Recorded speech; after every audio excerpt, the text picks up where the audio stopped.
পারবেন না। তৎকালীন তাগুতি শক্তি ইব্রাহিমকে বললেন, আরে কি করো, চোরের কাছে চড়াও। কি বলেন, এই যে মেলার মধ্যে চোরের কাজ ঘোরায়, ওই ঘুরিয়ে তারিখে অগ্নিকুণ্ডে নিক্ষেপ করা। ফেরেশতারা এসে বললেন, ইব্রাহিম বলো আমরা সাহায্য করি।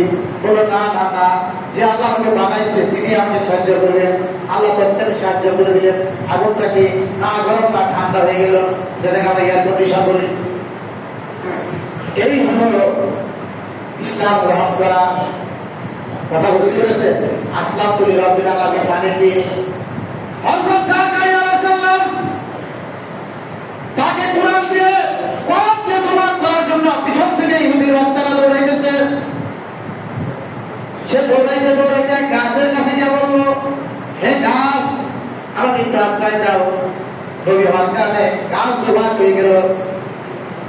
আল্লাহর ইচ্ছায় জাকারিয়া নবী সেই গাছের ভিতরে প্রবেশ করলেন।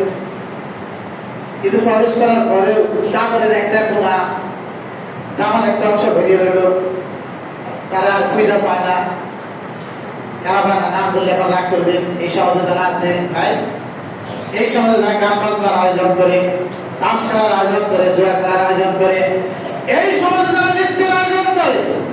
এই তারাই হলো সেই ইহুদির বাচ্চা, যে ইহুদিরা এখনো ইয়ার আক্রমণ করতেছে। তারা হলো জালেম।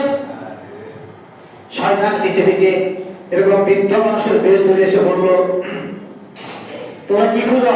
বললাম নবী জাকারিয়া খুঁজি। বলে এই যে গাছের ভিতর, কেউ তারা বিশ্বাস করে না। এই গাছের ভিতরে আমার মানুষকে আশ্রয় নাই কেমনে? শয়তান বলে, আরে তোমরা আমার কথা বিশ্বাস করো না? এই যে দেখা আমার অংশ বের দিয়েছে। জীবন্ত মানুষটাকে কলম দিয়ে তোমার করা হলো, একটা সত্য করার অনুমতি তাকে দেওয়া হলো না। কারণ সেই গাছের কাছে আশ্রয় চাইছে। আশ্রয় চাইতে হয় কার কাছে? আল্লাহর কাছে। এই হলো আসলাম তুলি রব্বিল আলামিন। নূহ আলাইহিস সালাম মহাপ্রাণে বাংলায় পৃথিবীর সকল কিছু ভুলে যাচ্ছে। নূহ আলাইহিস সালাম তার সন্তানকে বললেন, আসো নৌকায়। বলে, না না, আমি পাহাড়ে উঠবো, যার নির্লজ্জে হাঁটু পানি হতো। বাংলায় যখন সব ডুবে গেল, নূহ আলাইহিস সালামের ছেলে ডুবে ডুবে যায়। রাসূল নূহ আলাইহিস সালাম বললেন, ও আমার আল্লাহ, তুমি তো বলেছিলা যে আমার আহলাদেরকে তুমি বিপদ থেকে হেফাজত করবে। আল্লাহ তাবারাক ওয়া তাআলা আয়াত নাযিল করলেন, লাইসা মিন আহলি থাকো, এই তো তোমার পরিবারের অন্তর্ভুক্ত নয়, আর পার হতে পারবে না। এই হলো আসলাম তো আল্লাহর কাছে ইসলাম গ্রহণ করা। অর্থাৎ শরীয়তের বিধান যখন আপনার কাছে পৌঁছে যাবে, আপনার পছন্দ হোক আর না হোক, ওই বিধানকে আপনার মেনে নিতে হবে। আপনাকে মেনে নিছেন? কয়টা মানেন? যেটুকু আপনার ভালো লাগে। একটা শরীয়ত খুব বেশি মানেন, জনমানুষী সম্পত্তি বন্টন করেন, করে আল্লাহ কইছে বাইরে অর্ধেক বই। এইখানে আপনি পাক্কা মুসলমান না? এখানে মুসলমান না? এখানে কোনো মুসলমান আছে নামাজ পড়ে না, মদ খায়, গাঁজা খায়, সে কি বই দিলে সময় থেকে দেয়? কি বলে না? আল্লাহ কইছে। কত পরকার মানুষ, ওইখানে আল্লাহ কইছে, আর কোন জায়গায় আল্লাহ করে। কথা বুঝতে পারছেন আমার ভাইরা? আল্লাহ বলে, তোমরা আল্লাহর দাস হয়ে যাও, পরিপূর্ণভাবে আত্মসমর্পণ করো। কিভাবে? ইয়া আইয়ুহাল্লাযীনা আমানু দুখুলু ফিস-সিলমি কাফা ওয়া লা তাত্তাবিউ খুতুওয়াতিশ শাইতান।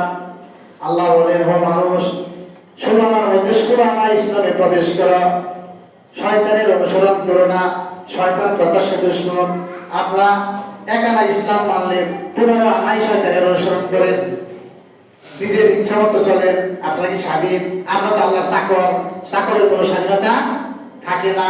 তাহলে আপনারা এত স্বাধীনতা কোথায় পেলেন? যা ইচ্ছা তাই করেন, যে ধরনের পোশাক ইচ্ছা করে পরেন, যেভাবে ইচ্ছে সেইভাবে মাথার চুল কাটা, হ্যাঁ, যেভাবে ইচ্ছে সেইভাবে টাক করে সিমেন্ট বানিয়ে পড়েন, পায়জামা বানিয়ে পড়েন। এটা আপনার এই স্বাধীনতা কে দিল? এই যে মহিলারা